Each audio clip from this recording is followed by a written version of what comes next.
One विभाग में retired पटवारियों की भर्ती। हिमाचल में वीआईपी कल्चर पर लगेगी लगाम।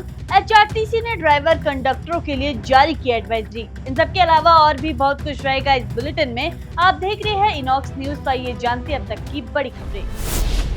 हिमाचल हाईकोर्ट ने राज्य में ठोस कचरा प्रबंधन पर कड़ा रुख अपनाते हुए नदियों और खड्डों के किनारे कचरा डंप करने पर पूर्ण रोक लगाने के निर्देश दिए हैं। मुख्य न्यायाधीश की खंडपीठ ने सुन्नी में सतलुज नदी किनारे बने सॉलिड वेस्ट प्लांट को तुरंत शिफ्ट करने के आदेश देते हुए शिमला, कांगड़ा और कुल्लू समेत 5 जिलों के डीसी से जवाब तलब किया है। अदालत ने स्पष्ट किया है कि पर्यावरण सुरक्षा जिला प्रशासन की प्राथमिक जिम्मेदारी है।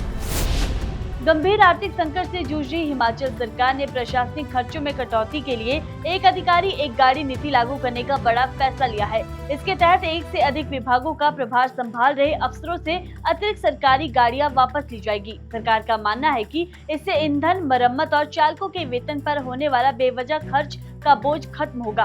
वहीं वापस लिए गए वाहनों को गाड़ियों की कमी से जूझ रहे फील्ड दफ्तरों को सौंपा जाएगा, जिससे नई खरीदारी की जरूरत नहीं पड़ेगी और सरकारी संसाधनों का बेहतर इस्तेमाल सुनिश्चित हो सकेगा।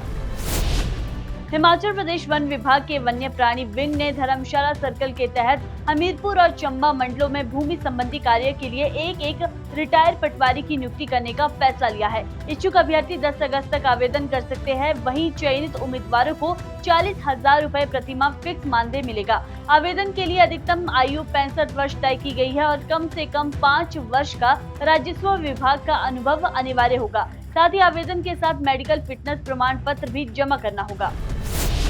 बरसात के मौसम को देखते हुए एचआरटीसी धर्मशाला मंडल ने सभी चालक परिचालकों के लिए विशेष एडवाइजरी जारी की है। मंडलीय प्रबंधक पंकज चड्ढा ने बताया कि यात्रियों की कम संख्या को देखते हुए कुछ बस सेवाओं को क्लब किया जा रहा है। साथ ही भूस्खलन, सड़क धंसने या भारी बारिश की स्थिति में जोखिम न लेने, बसों को केवल सुरक्षित स्थानों पर पार्क करने और किसी भी आपात स्थिति में तुरंत संबंधित अधिकारियों से संपर्क करने के निर्देश दिए गए हैं। हिमाचल के हजारों किसानों और बागवानों के लिए राहत की खबर है। राजस्व मंत्री जगत सिंह नेगी ने अधिकारियों को निर्देश दिए हैं कि पट्टे की जमीन से जुड़े पात्र मामलों का इंतकाल तय समय सीमा के भीतर हर हाल में पूरा किया जाए। अगर किसी अधिकारी ने जानबूझकर देरी की या टाल मटोल की तो उसके खिलाफ सख्त कार्रवाई की जाएगी।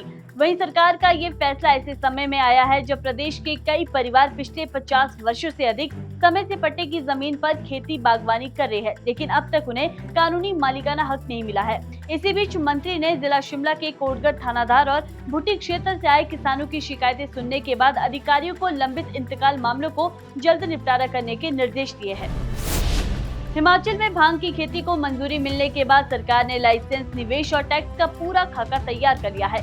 नए नियमों के तहत खेती से लेकर परिवहन और प्रोसेसिंग तक हर गतिविधि लाइसेंस और परमिट के दायरे में होगी। खेती के लिए फार्मिंग लाइसेंस और प्रोसेसिंग के लिए CHM मैन्युफैक्चरिंग लाइसेंस अनिवार्य होगा। लाइसेंस से पहले 5 लाख रुपए की सिक्योरिटी जमा करनी होगी, जबकि मैन्युफैक्चरिंग यूनिट लगाने के लिए 100 करोड़ रुपए का न्यूनतम निवेश जरूरी होगा। सरकार ने यूनिट के वार्षिक टर्नओवर पर 3% सेस, तैयार उत्पादों पर 15% एक्साइज ड्यूटी और नियमों के उल्लंघन पर 20 से 50,000 रुपए तक जुर्माने का प्रावधान भी किया है।